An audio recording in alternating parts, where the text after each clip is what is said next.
Hello and welcome to the August 14th edition of Byte That, the semi-somewhat, maybe international professional wrestling podcast. We are a group of friends that are passionate about the sport of professional wrestling, and we decided to hit record to share our opinions on the ups and downs of the industry.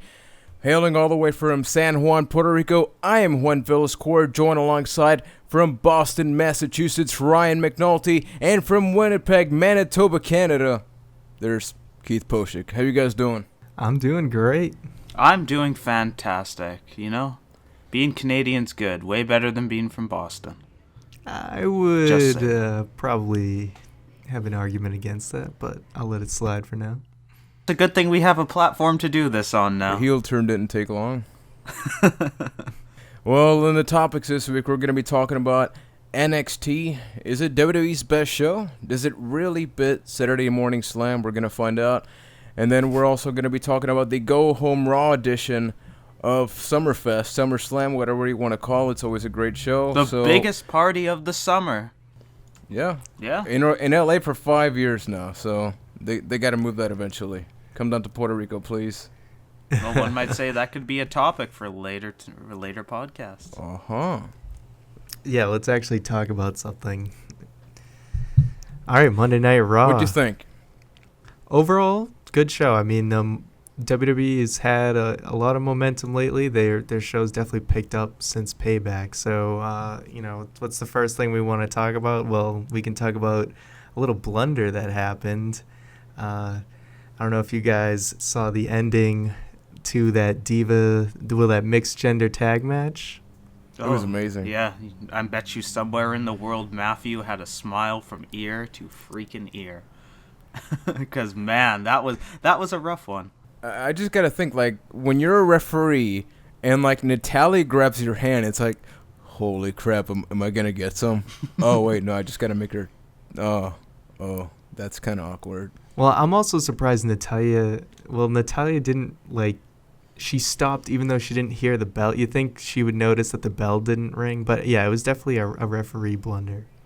Well, I have a question. Is Vince McMahon screaming in the referee's ear during the match as well as the commentators? Or, I mean, you can always tell. I mean, the referee's job, aside from like the whole counting 1, 2, 3, that's like his last job. His entire job is keeping track of time and everything. So I'm assuming that he just saw that maybe someone told him on the microphone, like, hey, she let go. Because yeah, I actually did read that. The referee got instructions after the mishap to just redo the ending, which is why they sort of just went into the exact same move over again, and that always just makes it look a little bit worse than just trying something else. Because my point was, imagine what was being said into his ear at that point. That's got to be the worst. The thing that really annoyed me, and we talked about this while we were watching Raw, is it just me or did Natalia look like the heel in the match? Because, I mean, you have AJ, crying off the top of her lungs, and then for no reason, Natalia grabs her again. AJ's, screaming in pain. The crowd is not reacting. They have no idea what's going on. And then she taps again, and, and then they get beat up. How are we supposed to feel about that? I don't get it. Yeah, and, another point is, there was no male wrestling in that match. They hyped up for a couple seconds. Oh, it's going to be Big E Langston taking out the Great Khali, if you actually care about that. But then, boom, it was all women's wrestling. So what was the point of even making that a mixed tag match in the first place? Yeah, I mean, obviously they were trying to do something to get, AJ over, at least progress their story for their mixed tag match coming up. But yeah, like you said, they didn't even tag in the guys, and then it really ended up, because of the blunder, it really didn't do anything for anybody. Yeah. At least have Big E body slam the Big Khali or something, but no, absolutely nothing. No, well, we did have something. Khali beat the people that are supposed to be going on to SummerSlam and take on Dolph Ziggler and Caitlyn. So how does that build anything up? I mean, that was the one thing in Raw that really upset me. It wasn't even the whole botch thing. It was you have the two heels who, AJ is this crazy, gets upset at losing stuff, and then they lose more after the match. She just tapped out twice. So how is that proper build-up for the match at SummerSlam? Yeah, it's not a really good build-up, and especially you have AJ losing at the Raw before the pay-per-view, and you would think maybe they would give Caitlyn the momentum so that the whole opposite momentum theory. So this would kind of show that AJ's probably going to win at SummerSlam, when this is a good chance to give Caitlyn a win because the belt isn't on the line or anything like that. I have a question, though. So how do you guys actually feel about the match at SummerSlam actually being a tag team match as opposed to Divas title and then Biggie and Ziggler? I don't mind it at all. I think it's a way to continue the feud for a couple months. I don't know if they're going to go with the whole Christian Del Rio thing for even longer, or if that's something else is going to happen, but it gives Dolph Ziggler something to do for a while and have a good match with Big E and help build him up, and I'm completely okay with that. No, I like it too, and especially you're combining almost two separate feuds into one, and maybe Ziggler versus Big E isn't quite strong enough for a SummerSlam match, so it kind of helps that you're combining the two.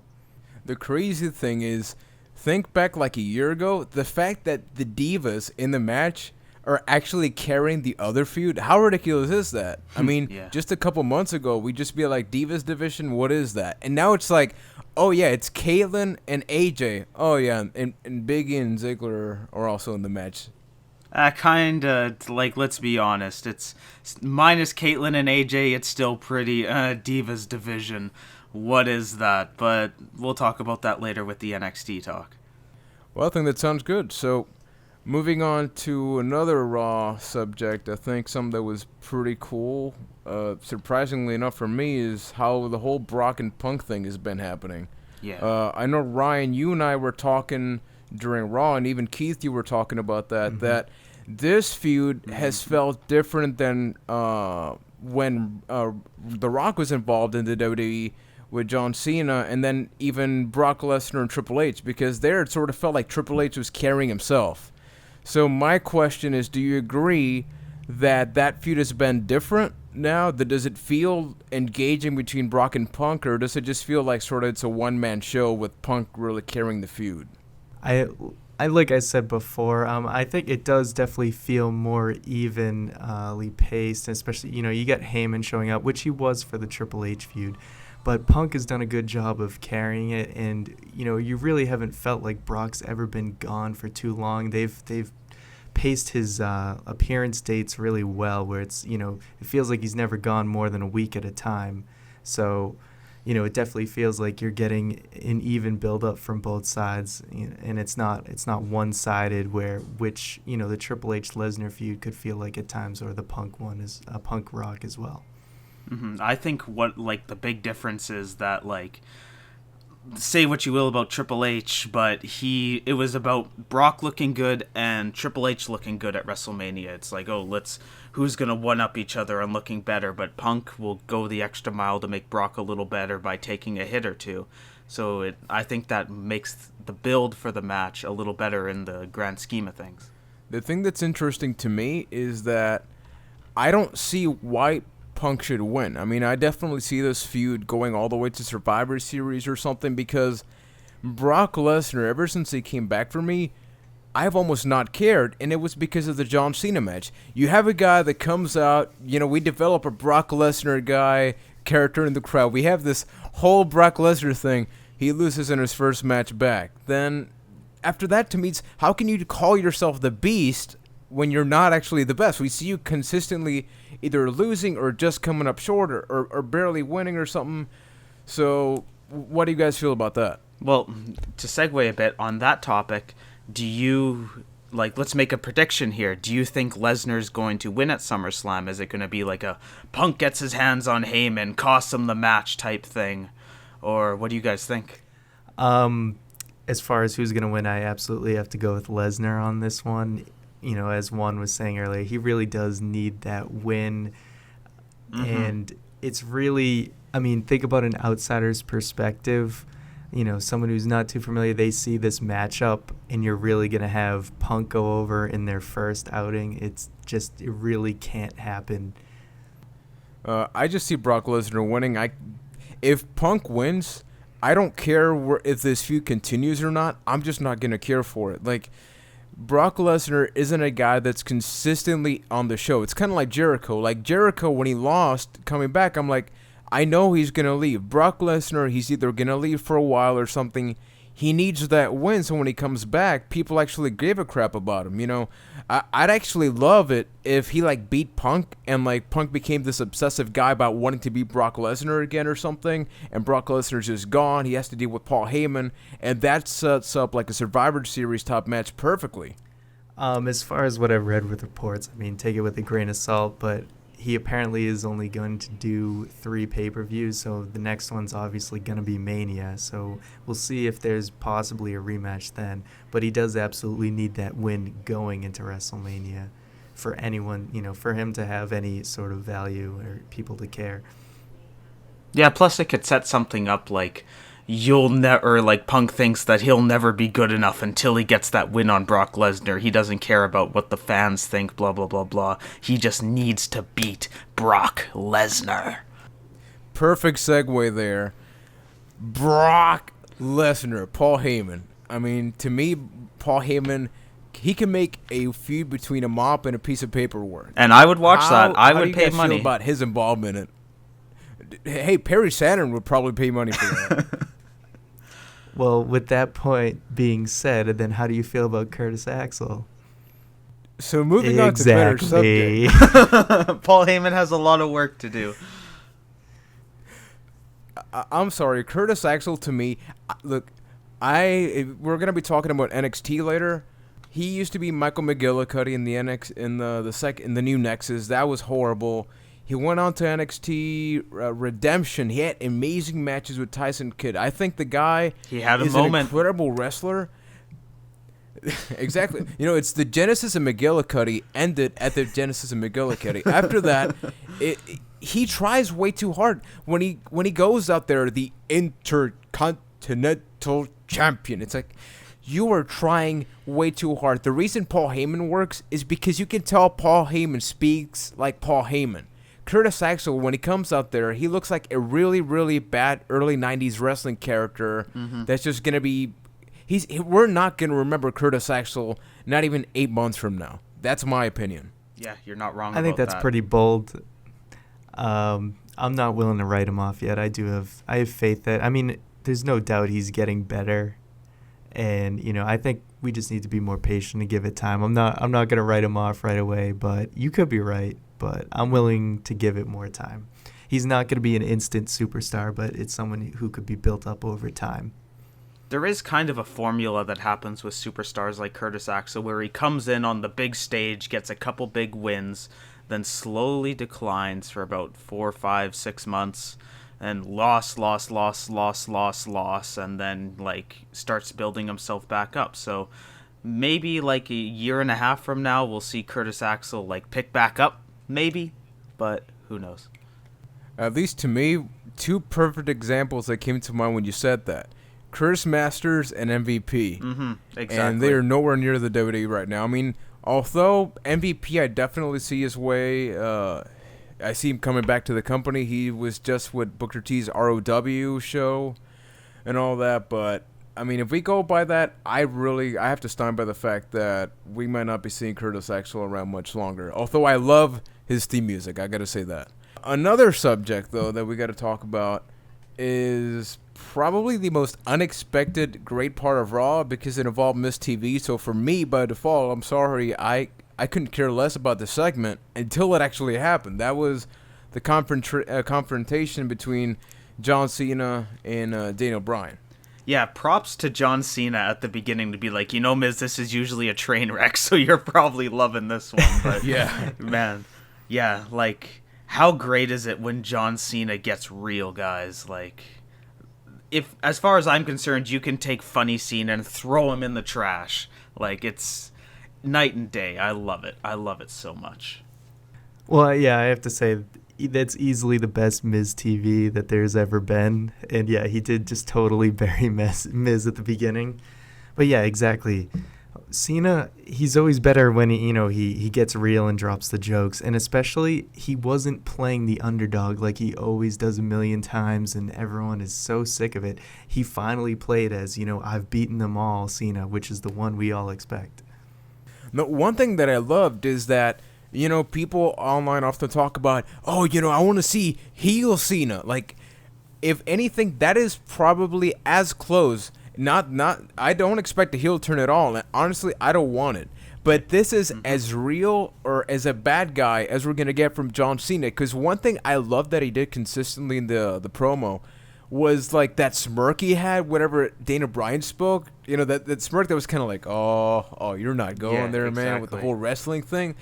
It just made it so real. Like, just that smirk alone made me care about the entire segment.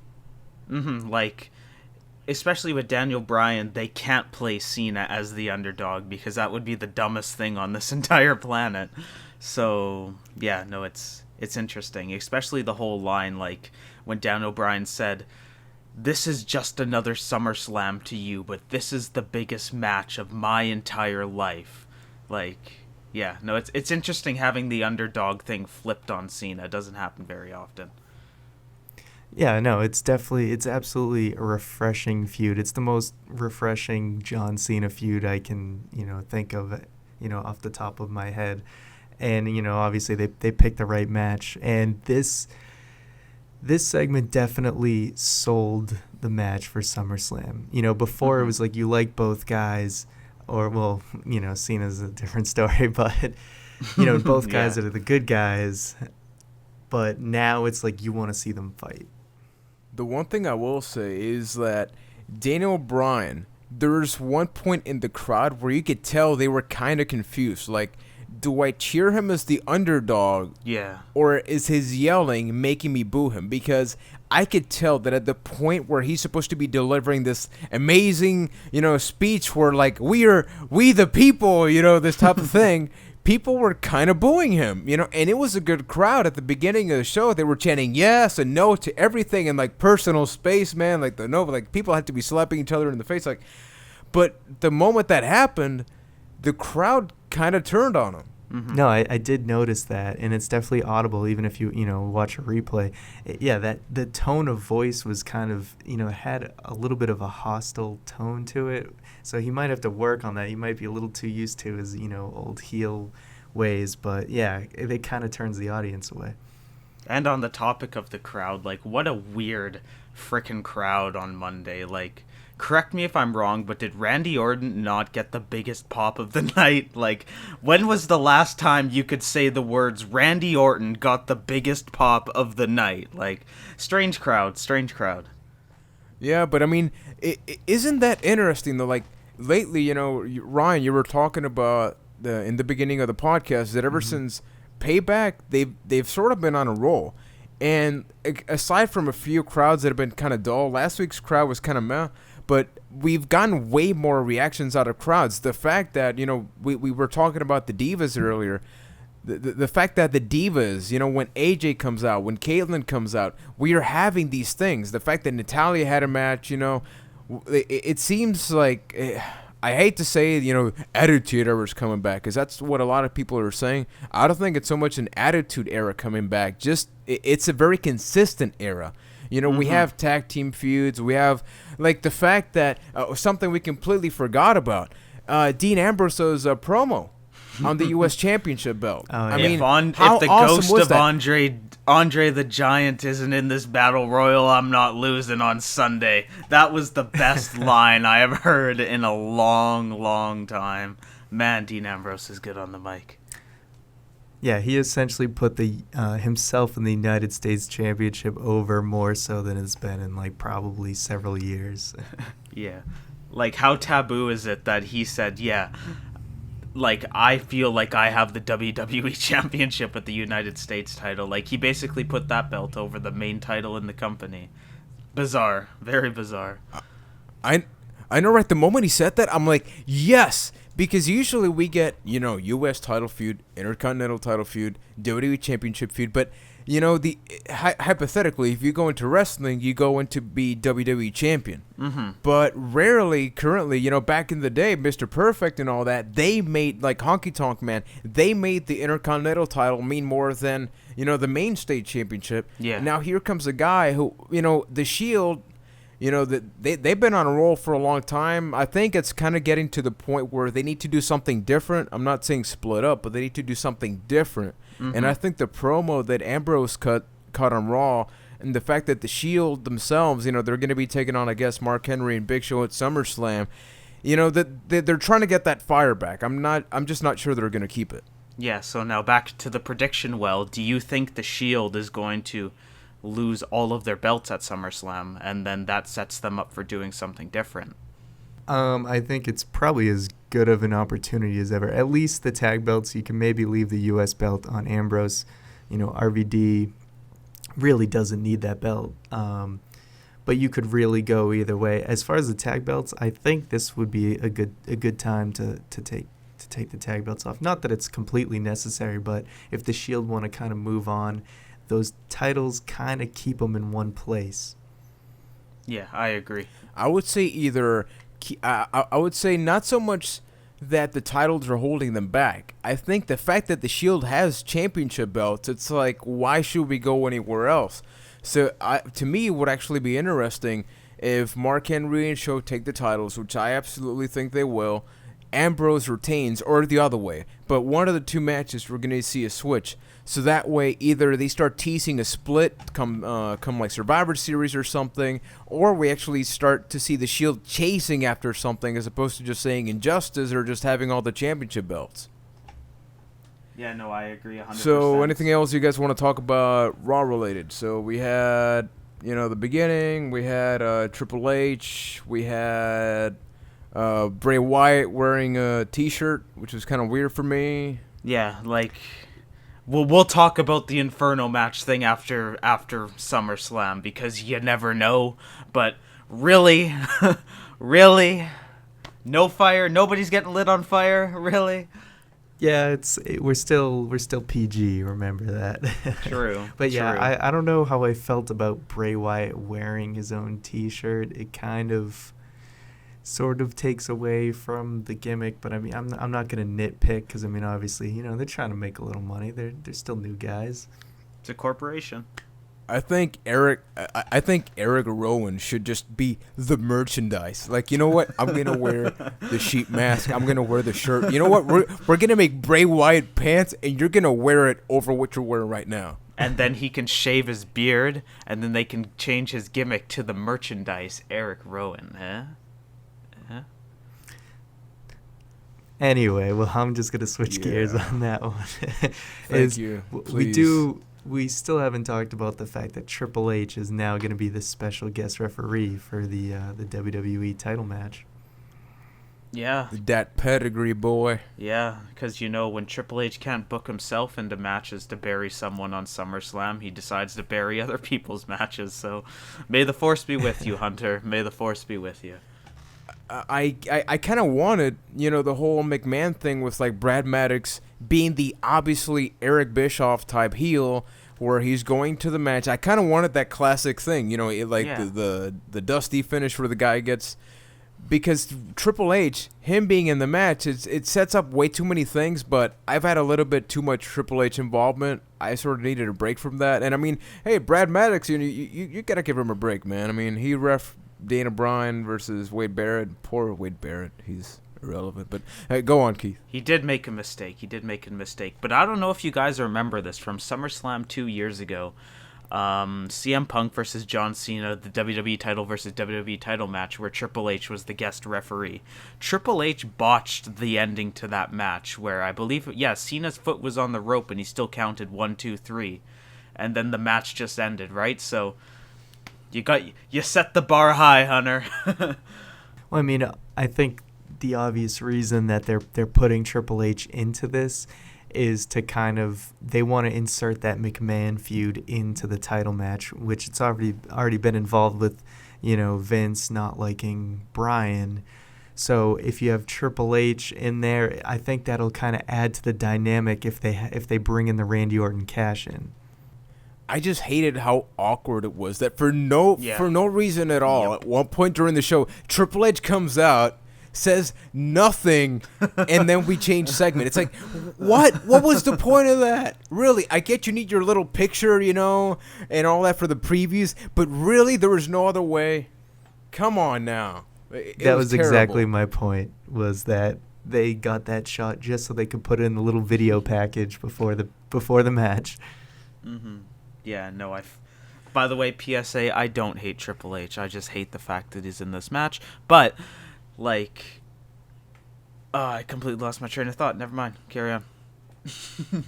No, I'm just going to agree. Like, I love Triple H. I could not stand Triple H in 2003. I love him in this role. I like the fact that it's, we've seen this guy develop from all the way to WCW, as a lower card guy, all the way here to, like, chief operating executive officer. Like, whatever he is, the fact that he's doing that, it's going to be interesting. What happens in SummerSlam now, I'm looking forward to it. My thought came back to me, like, I'm, like, fine with the whole McMahon angle thing and that they want to put that into the WWE title match, but basically, stay in a suit, Triple H. Just stay in a suit. Fight the suits with a suit on. Don't fight the suits with ring gear on or referee gear, please. Thank you. I'm honestly okay with it because it seems like a lot of what they're doing now, inserting Triple H into this, there's forethought. There's a reason. They're not just doing it to do it. If I felt like there wasn't a reason Triple H was in the match to move forward with whatever storylines they're working on, then I'd have a problem with it. But you can see that they have a direction with it, so, I'm not going to bash it before it plays out. True. Well, I guess we'll see Sunday. So, exactly. We'll find out on Sunday. We'll talk about it next week. SummerSlam. Regardless of what happens, the fact that we're consistently caring about pay-per-views, and as opposed to what I was saying on Raw, as opposed to going, oh, please let it be good. Please let it be good. Please. It's kind of just like, you know what? I'm just looking forward to the pay-per-view regardless of how it turns out. That's just me. Yep. So, the main topic that we were going to move on to next is... NXT. NXT has gone through a lot of evolutions. Originally, NXT used to be ECW, the relaunched ECW. Then it became WWE's version of ECW. Then Vince McMahon came out, canceled ECW, turned it into this Big Brother reality show type of thing. Yeah, Big Brother-esque weird thing. First season was great. We got the Nexus. After the first season, it sort of didn't really go anywhere. Eventually, we got guys like Johnny Curtis that, they were great characters, but the show had no real direction. It became NXT Redemption. NXT Redemption actually became an amazing show. That's where we got the actual decent Michael McGillicuddy. That's where we got Tyson Kidd. We got awesome feuds with Derek Bateman, Maxine. True story, last year I went to WrestleMania with Keith. Sure did. And, I felt horrible because the Johnny Curtis line was so small, man. Yeah, true it was story. So small. That when we went, I guess this is my problem, but when we went to Access, or Juan was like, oh, we need to see who Johnny Curtis, or I need to get Johnny Curtis's autograph. I need to get Johnny Curtis's autograph. And I just looked at him like, who's Johnny Curtis? So that's probably why that line was so small. But anyway. Exactly. But now we have NXT Florida Full Sail University, FCW, became NXT. So we have this developmental territory / honestly, awesome show. I didn't expect this to be as good as it was. Not really talking about any show in particular. What do you guys think about NXT? First of all, you just went through the whole NXT history, and you didn't even mention Florida Championship Wrestling at all. So, I kind of did at the end there, man. I said FCW turned. Hey, developmental territory. I said that, sir. Yeah. Where's the OVW love? Where's the OVW love? Okay, hey, FCW, what did we get out of there? Bo Rotunda, Bo Dallas. Let's talk about Bo Dallas then. NXT champion. 3, 2, 1, go. There, done. All right, now let's actually talk about Bo Dallas. People hate the guy, and it's a good thing. Think about it. On the latest episode, Leo Kruger was over as hell as a face, and he hasn't even tried to be a face. That's how much people hate Bo Dallas. That X-Pac. So, Ryan, are you telling me that you're a believer? when I saw his face, I was a believer. Actually, No, I'm a that's what turned me away, to be honest. No, it is Keith, that what are your smile. thoughts about NXT as a whole? As a whole, I really like the product. I mean, it's interesting to see all the gimmicks and people like playing with gimmicks. Like there is some misses, like those dumb Twilight vampire people. The Ascension, right? The Ascension. I love him, man. How? Okay, why do you love the Ascension? Because I think that they're, I don't want to say garbage, but garbage. Honestly, to me, I think Conor O'Brien, who desperately needs to change name change for a guy his size, Yeah. he was an absolute joke on NXT. They call him as the rat face or something. You look at the guy, I think he has the potential to be like the next Test or something, the guy that never really reaches the top, but he's big, he's fast. When you look at him, you know he's a threat. You know, that's something we don't see often. A guy that without wrestling, at least to me, he looks like he's someone that can mess you up. But is being throw a a few Twilight points in Sparkle the- or vampire the way to do it? Is it? Absolutely, man. Absolutely. No. But yeah, to throw a few points in, I mean, the good thing about NXT is I feel like they have a large variety of gimmicks. And I mean, it's really a stage for trial and error. But it's like everybody kind of has their people that they like and don't like. Okay, so perfect. We keep talking about different NXT personalities or gimmicks. So I'll name a few. You know, you guys, if you have some thoughts on some of them, you know, if you hate them, then just go like Keith did. Hit me with your best shot. let's Fire do- away. Okay, let's do Emma. Go for it, Emma. You can't see me right now, but I'm doing the Emma dance. Now, I'm definitely sold on Emma, and obviously she is hugely over with the Full Sail crowd, and I think, you know, her and Paige obviously are you know, probably going to be the next two called up to WWE, and I think that can't come soon enough, to be honest. I agree with that 100%. That class of divas in NXT right now is going to really like shake up the divas division in the next couple of months / years, hopefully. But Emma really needs to get rid of the da hand thing, because it's like the, oh, I can't dance, but I'm going to have a dancing gimmick anyway, so I'm gonna flail my hands around. Honestly, though, I think that's part of what really draws the crowd to her is she's openly flawed in her, you know, she's kind of a klutz type of thing, can't really dance, but that's kind of what the crowd is attached to. True. Okay, from that point, I agree 100%.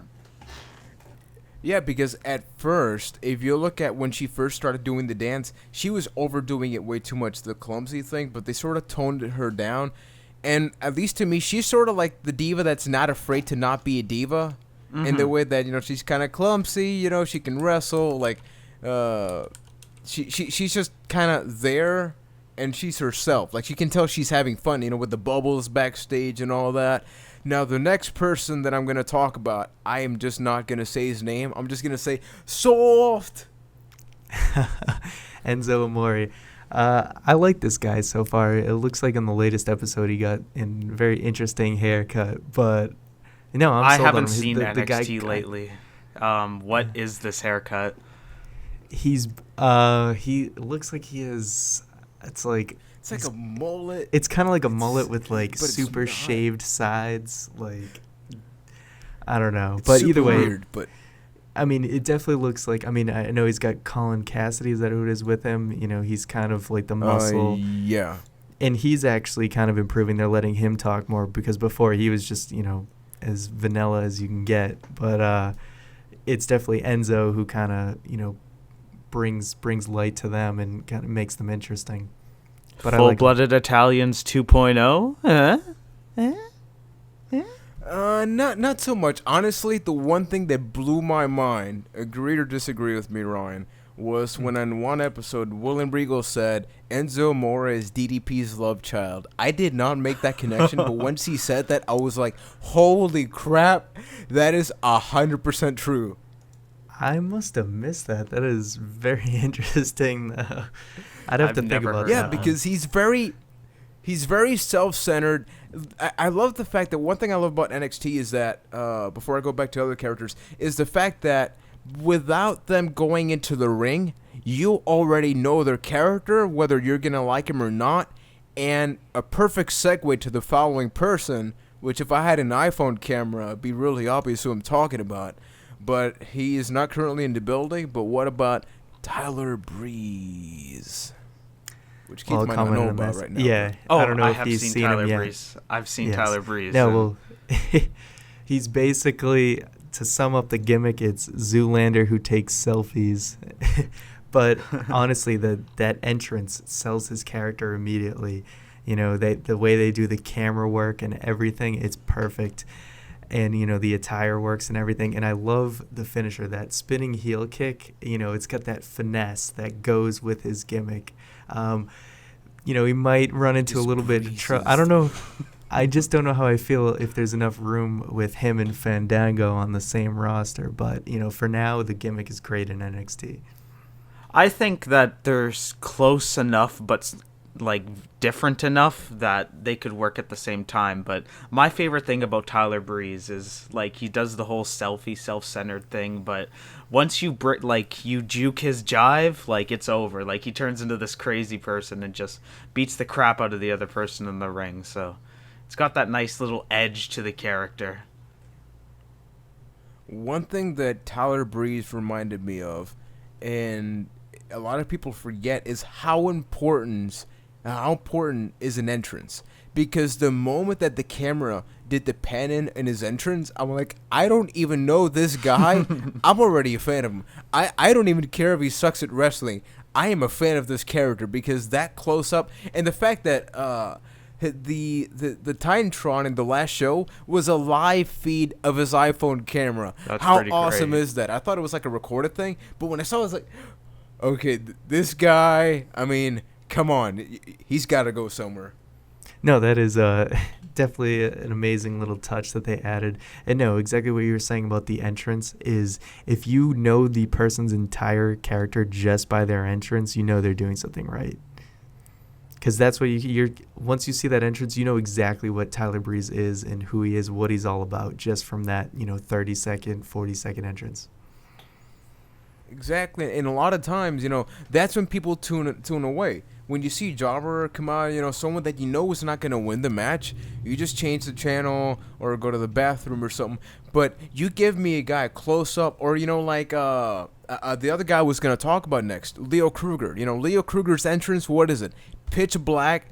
Then the guy's Titantron is his face just looking up in the air and smiling with like raindrops. I'm like, it's another guy where honestly I hated Leo Kruger at first, but I become a huge fan. I don't even know why. Honestly, I have no idea why. I hated his face for some reason, but just the entrance alone, once again, makes the guy. Yeah, I don't know. It might have to do with the fact that he's feuding with Bo Dallas now. But Kruger, no, he's definitely improved, and I think they're kind of fine-tuning his entrance. I think his promos, I really like those filmed promos. I think they do a good job with that. I think he needs to do a little more with what he does out to the ring, because he seems, he has these super creepy, promos like vignettes, but then he kind of comes out and he seems a little too normal in some instances. But I really like his style and his finishers, and but he's definitely catching on. It almost feels like Leo Kruger went into a bathroom, locked himself in, and someone just saw Eric Rowan, and it's like, okay, we need a third guy for the Wyatt family, because Leo Kruger would be a perfect fit for the Wyatt family. Picture like a team of Bray Wyatt and like Leo Kruger, like those promos. That to me would just be awesome. Only one The thing only you thing have to is- say about that is yeah. Well, the only thing is Kruger is, I think what is he from South Africa? So, and the Wyatts are yeah. they're kind of Southern hick. So the creepiness, yeah, but like I don't think he would fit in the family because he doesn't kind of have that backwoods hick feel to him. Mm-hmm. Now, question about the whole South Africa thing. Like, his gimmick is he's a mercenary, right? Like, or is bounty there, hunter type yeah, of bounty thing. hunter, mercenary? Like, have they played on that at all, or is that just one of those like wrestling backstory things? To me, it kind of seems like he used to be a mercenary or he used to be like a bounty hunter, and like that sort of made him go crazy or whatever. Because the way he talks, he'll like pull his hair and all that. That to me is like, oh, this guy has gone. He's seen some stuff in his life. So they haven't done something like, oh, there's a bounty out for somebody in NXT and Leo Kruger's out to get it. No, see, and that's where I think they could do more with it, and even a little more for his attire. I do like his attire. I mean, he does look like, kind of almost like a jungle-ish bounty hunter type of guy. And I think they need to do just a little bit more with that, because you can't, you don't get that bounty hunter-esque feel, which they could easily, add to that. And, I think that'll just give him a little more depth. Okay, so moving away from characters specifically and talking about another aspect, what about the actual wrestling in NXT? Because to me, the wrestling in NXT, even though it's a WWE show, I almost feel like I'm watching ECW. I almost feel like, not in terms of what ECW was, but in the way that you look at it and you're like, if that guy went to Raw, he would probably not wrestle like that. Guys like Sami Zayn, which is another guy I forgot to talk about, but we see a perfect example. We talked about this months ago, Alicia Fox, We would see her in WWE TV and be like, oh, she cannot wrestle. Then we see her on NXT and it's like, what the hell, man? What is this? Why isn't this on WWE TV? Why is this not acknowledged when they go to Raw? NXT is like this little separate entity that's amazing. But what do you guys feel? How do you guys feel about that difference between WWE and NXT, which happens to be from WWE? I think, a lot of it has to do with, both shows kind of, they're different in the way that, Raw is a primetime TV show, and they have a lot of different things they have to worry about that NXT doesn't. NXT is kind of free to do what it wants, and it definitely, the emphasis is on the wrestling, whereas Raw has to emphasize entertainment. And you'd think with the Divas match, maybe they'd make the wrestling more entertaining, but, that doesn't always happen. Yeah, the ECW comparison is a really good one. It's kind of got that rough edge to it, not like in the hardcore kind of way, but like the people are learning how to do what they do and getting better at doing it each and every week. And you have that feeling of you're watching people grow as performers and characters. Like when the Wyatt family left NXT and they said their like goodbye promo, like they got cheered out of the frickin' building because the regular fan base is like, we were there for the whole thing, so go Wyatt family, go be great. It's something special, really. You hit the nail in the coffin, man, because one thing that I love about NXT is that I almost don't want to see a guy go to Raw or SmackDown. Yeah. Like, when I look at, especially Bo Dallas, but for a different reason. But when I see a guy like Leo Kruger or Enzo Amore, I'm like, I'm enjoying you so much right now.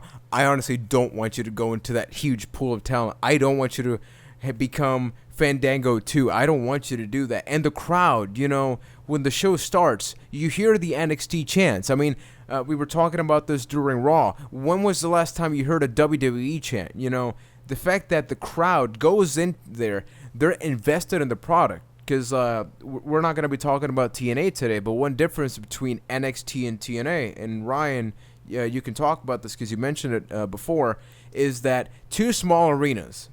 They're both fairly accessible. Yeah, look at the difference. The Universal Studios, NXT was always new people that didn't know about the product. But you have NXT, and we talk about professional wrestling. Maybe, maybe it's a fad. Maybe it's not nearly as cool. But these people go in and they have the time of their lives. Almost, it doesn't even matter who's out there. They care about watching what's on, what's in the ring. Yeah, certainly. I mean, the crowd difference is day and night, and it's the TNA crowd exactly. When you were in Orlando, you weren't. It was just a random crowd. A lot of people. It's they just were in the park that day, and that's why they're there. It's a different different scenario with Full Sail University. You know, the people that are showing up, they're all WWE fans, and and to show up to NXT means you're that much more of a WWE fan. You want to look at the guys that are going to be on the main roster in a year or months or etc. Not going into TNA much, but I got to mention this. I went to a TNA show a year ago, and I was about fourth row, and I looked to my left, and there's Dixie Carter just right there, and only That's awkward. only three of us recognized her, and like for whatever heat hashtag ask Dixie gets. She was just there talking to us. But it was sad. Like, you have about 200 people in this arena. And you're telling me that out of all of them, you have the president of the company just walking by, and only three of us recognized you. So we can talk about that another day or something. But I'm glad TNA got out of there, because unlike NXT, the Impact Zone clearly wasn't working out. So just another quick question about NXT. Do you think they should ever leave Full Sail University? I don't think they will, but do you think they will? No, I don't think they will, and I don't think they should, just for the whole, they have the Performance Center there now, and plus, like, it gives the students of Full Sail the opportunity to learn how to do production stuff and, like, behind-the-scenes stuff. It's such good PR for the WWE to be right there with NXT, and I think, like, maybe they should have 2 stages of NXT, so like people can start learning what it's like to be on the road with the WWE after they've got a little bit of experience. So I don't know, maybe maybe half and half. House shows. Exactly. One word NXT or have two house words. shows, actually. House shows. Well, they've yet to NXT actually has house shows. They have yet to actually venture outside of Florida with that, but that can be your kind of on the road trial. Baby but no, steps. I think the only thing they should do as far as expansions with NXT, because keep in mind it's still developmental. It's better that they learn in this environment, and obviously it's working very well. So I think the next step is, well, 2 next steps are TV deal, as much as I don't know how I feel about that, national TV deal, as well as house shows outside of Florida. Well, I don't know what it's like for you guys in the States, but NXT does have a TV deal here in Canada on our secondary sports network, The Score channel. I have no idea what, but it's there. So they are working Hulu with Plus. Hulu Plus, I think, is the only American access. And I don't get Hulu, so I guess that balances it out in some weird way. Which would be your top 2 WWE shows? Like the second one being, like you enjoyed a lot, and then the mainstay. I would honestly say that I enjoy NXT as much as I enjoy Raw for the completely opposite reasons. I enjoy NXT for the wrestling. I enjoy Raw for the entertainment. It's pretty even for me.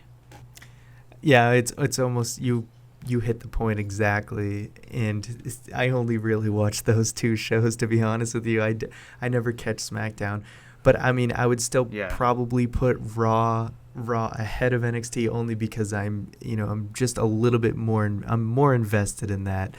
But absolutely, NXT you watch more for the wrestling, and Raw is more just to see what's happening, the stories that are continuing. Yeah, for me, surprisingly enough, I mean, it's weird that I would even say this, because, I mean, Raw is on a roll. I almost enjoy NXT more for what Keith said, for all the opposite reasons. But because with Raw, even though we may get something unexpected, you know what you're going to get. But with NXT, they tape so many shows that each episode is like its own complete thing. You will rarely see the same guy wrestle 2 shows in a row, or something will happen. So it's how creative they can get into a 1-hour time slot. That's one thing we didn't talk about. The fact that NXT is just 1 hour long, and they fit so many things into it. True. Do you guys think NXT should become a longer show, or stay as long as it is? No, I think it should be exactly the way it is. Yeah, stay at an hour. It fills the time very nicely. I feel like anything longer is too long. It helps. That's sort of what makes it appealing in that way, is that it's not a huge commitment to watch like Raw. I mean, Raw is a big commitment on a Monday night. That's 3 hours of your time. So I think 1 hour works great. Exactly. So we can all agree NXT is a great product. As Ryan said, ever since Payback, WWE's been on a roll. So we have SummerSlam headed Sunday night. We have then the following night. Usually the Raw after a pay-per-view tends to be pretty hot, so it's going to be two great topics to talk about. We're going to be probably bringing up a topic of the week consistently. It may be related to something that's happening currently. We may talk about, what would have happened if Norman Smiley became WWE champion. We may talk a little bit about everything in this show.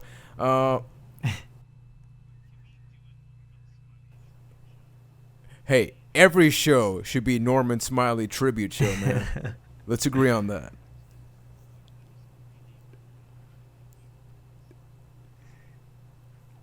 I'm in favor. Ryan's looking at us like, please talk about something else. Please. I feel like we just lost everyone. Well, sorry, people. Hey, Norman Smiley's amazing. No, but seriously, though, you all can check us out at youtube.com/ByteThatCast. If you want to follow us on Twitter, you can do so at twitter.com/ByteThatCast. Ask us any questions.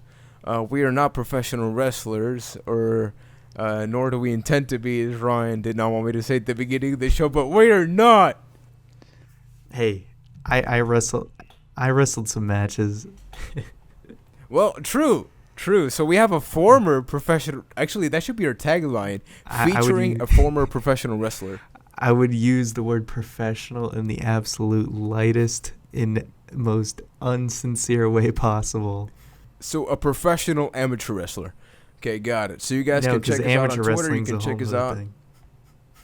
True. And I'm a cameraman for a wrestling program. I mean, and keep in mind, Keith, keep in mind, Byte in Byte That Cast is BYTE. I just realized. Okay, so let's end the show on this note. So the reason that Byte That Cast came to be, the name, is simply because, I don't know if some of you remember, WWE used to have a show called Byte This that was on WWE.com. I personally loved it. Todd Grisham was the last host of that show. What happened was, when TNA started getting really hot, people started calling and talking about TNA a lot. WWE basically said, hey, we're going to restructure the show. Over 5 years later, it's still nowhere to be found. So, hey, here we are, just kind of ripping that name off because I love that show and I miss it. Exactly. So, this is a weekly show. This is the August 14th edition. Any last comment, guys? Love, hate, anything you want to shout out? Just looking forward to SummerSlam. Hoping D-Bry walks out with the WWE Championship.